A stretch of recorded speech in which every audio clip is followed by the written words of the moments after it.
Hi everyone. I hope you all are finding it easy to complete these lessons. Well, with some difficulty, of course. I don't want to make it too easy, but I hope you are able to complete these lessons and easily submit them through Google Classroom. So the reason why I'm making this video is to help you out with this essay question, which is part of the end of plate tectonics assignment. Really, the only thing you have to do is answer this question below about what would the Earth look like if the plates were to completely stop moving, which scientists estimate will happen. So this is the last lesson of the week. So once you finish this one, you are completely done. If this was the last one that you completed, the order doesn't necessarily matter, but I just decided to kind of put this one at the end. Okay, so to help you out to answer the essay question, I want to go over a couple things. So at this point in our learning, we know that the Earth's crust is divided up into plates, and these plates are moving. I'm going to scroll down to show you an image of the plates and the directions in which they move. Now this image isn't included in the file. You can look on Google Images if you want to find this exact picture, but I'm going to use it as a reference in this video. It will be much easier for me to point out some things. So at this point, we know we have all these different plates. They're made of the lithosphere. They are constantly moving, with the exception of our transform plate boundary here. This kind of slips, so to speak. Pressure builds up, and then we will get a slip, thus producing earthquakes. So remember, all plate boundaries are faults, but not all faults are plate boundaries. So we have a transform plate boundary sliding past each other. We have a divergent plate boundary moving away from each other. I don't know if anyone remembers what feature we have at divergent plate boundaries. This will be on your test next week, so I will be posting a test on Google Forms next week. So take a minute, see if you can remember what geological feature we have in the middle of oceans on a divergent plate boundary. So hopefully you could recall that we have a mid-ocean ridge.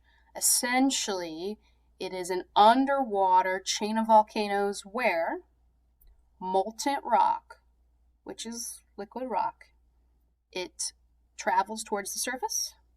It will come out of these openings, cool, form igneous rock, and push the plates apart. Remember, we didn't know that these ridges existed until we had the discovery of sonar, which happened during World War II. So we didn't know this occurred. Remember Wegener, the one who came up with this idea that continents were once together, he didn't have this information. He couldn't explain how they move. So this is one mechanism of how they move. Let's see. So I am looking for a convergent plate boundary. All right, so here we have a convergent plate boundary, two plates going towards each other. And if they are of equal densities, we get a lot of uplift and mountain building here.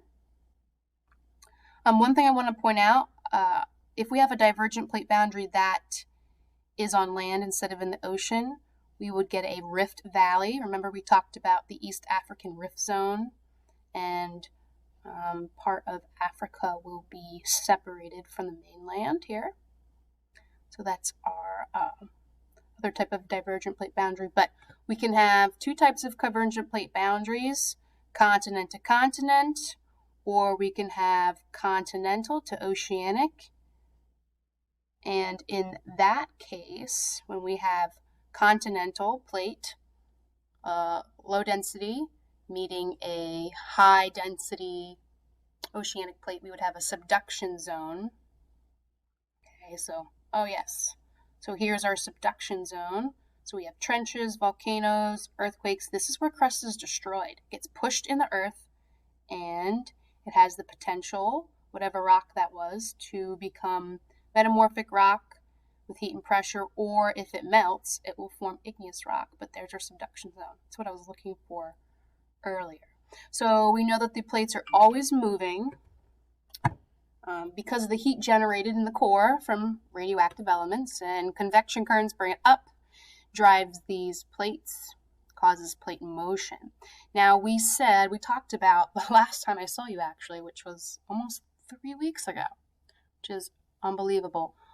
Part of your labs, we did that convection lab. You were supposed to research where this heat in the Earth comes from. And obviously, when the plates move, they create friction, which causes heat.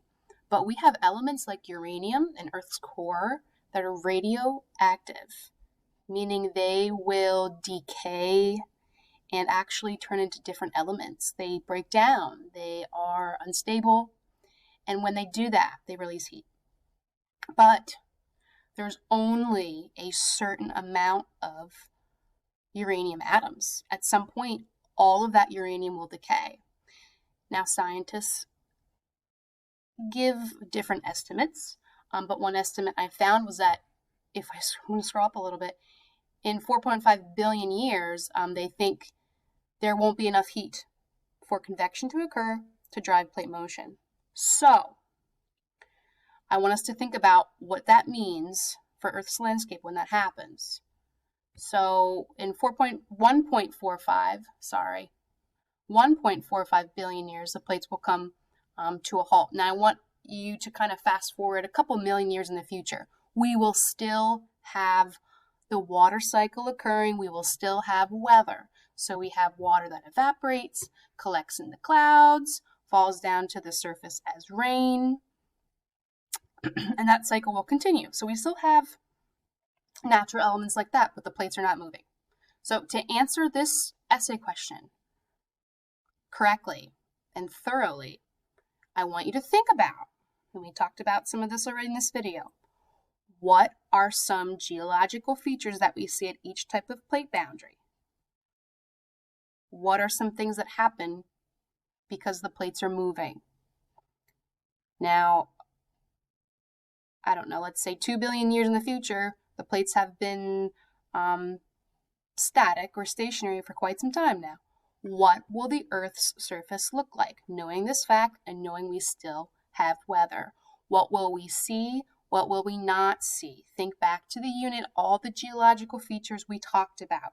Take a look at each boundary, see if you can recall. I want you to be as thorough as you can when explaining this. So I'm going to stop here.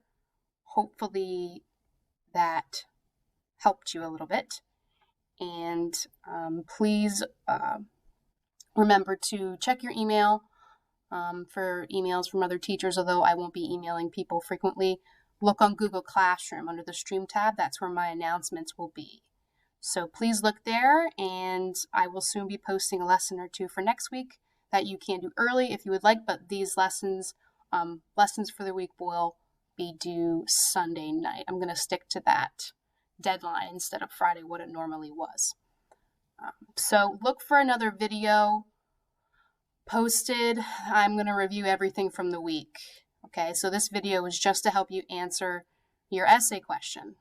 Okay, but I'm going to post another video that will cover other topics you learned about this week, including the rock cycle, types of weathering. I want to get you ready for your test next week. Okay? If you have any questions, you can use Google Classroom. You can comment. Feel free to do that, or you can email me as well. I'm here to help you, and I hope everything is going well and you guys aren't too bored. I'm getting pretty bored here myself. So let me know what I can do for you, and hopefully this helped.